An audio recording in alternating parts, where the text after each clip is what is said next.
Welcome to the Be Your Best Self blog by Marcia Abbott. Embarrassed much?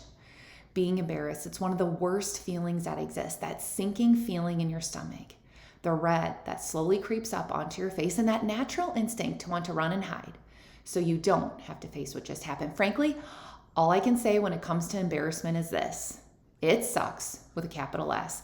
And I have had my fair share of embarrassments over the years, to say the least. But lately, I've been thinking that maybe we should be looking at embarrassment just a little bit differently. Should we really feel the shame and humiliation that comes with it? Should we really be getting that awful feeling in our stomach? And most importantly, should we really be running and hiding from it? With all these new feelings, I've started to believe that if we want to be our best selves and live our best life, maybe instead we should work to be embarrassed more. So now the real question becomes, have you been embarrassed enough lately? When we think about the word embarrassment, it brings with it this natural tendency to assume it is a very bad emotion to experience. In fact, if you look up the word in the dictionary, it doesn't make it any better. Embarrassed is defined as causing someone to feel awkward, self-conscious, or ashamed. Yikes, that's definitely not good. So if the whole world thinks embarrassment is bad, why am I starting to think that maybe instead it could be good? I decided that we're going to go against the dictionary's definition of embarrassment. Well, at least for today anyway, because when I looked up this word, I was really shocked to not see a certain other word that I was expecting. To me, the definition of being embarrassed should really equal failure. It's as simple as that. When we feel the red creeping up into our face and when we want to run and hide, it's simply because we failed in that moment. And while failure does bring with it shame, self-consciousness, and awkwardness, but if embarrassment really does equal failure, should we really be avoiding it? Think about all the times you felt embarrassed. What was happening in that moment? Was it an inappropriate comment? Was it a mistake you made at work? Did it have to do with a failed relationship? Could it have been addiction that snuck its way back in? Whatever the case, in these moments you failed. In these moments, I failed. In moments like these, we all fail. But as far as I'm concerned, failure is a part of life, and it's actually a good thing. In fact, I have learned more about myself and my character through my mistakes.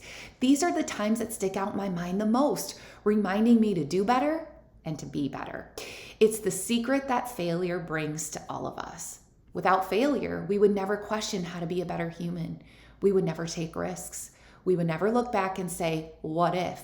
Because none of that would exist in a perfect world. So without embarrassment, we would fail to do the same. We would fail to figure out a way to learn, to grow, and to change. Bo Toplin quoted it best when he said, better an oops than a what if. And I agree with him wholeheartedly. I would rather walk through life knowing I took every opportunity in front of me and ran with it, mistakes or not.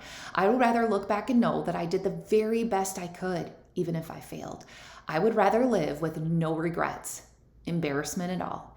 I hope you agree with me on this, because if you do, then I'm going to ask you this again. Are you embarrassed enough in your life? Are you failing enough? And if you aren't, then something has to change, or you will never find the path to become the person you were always meant to be. So the next time you feel the awkwardness set in and you feel the red blush creeping up your neck and onto your face, I want you to pause and enjoy that sinking feeling in your stomach.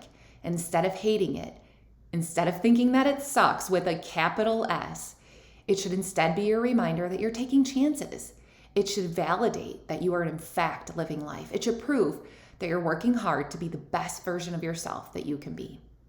And as far as I'm concerned, no matter who we are or what we have done or failed to do, that is something to be proud of. Mistakes, failure, embarrassment, and all.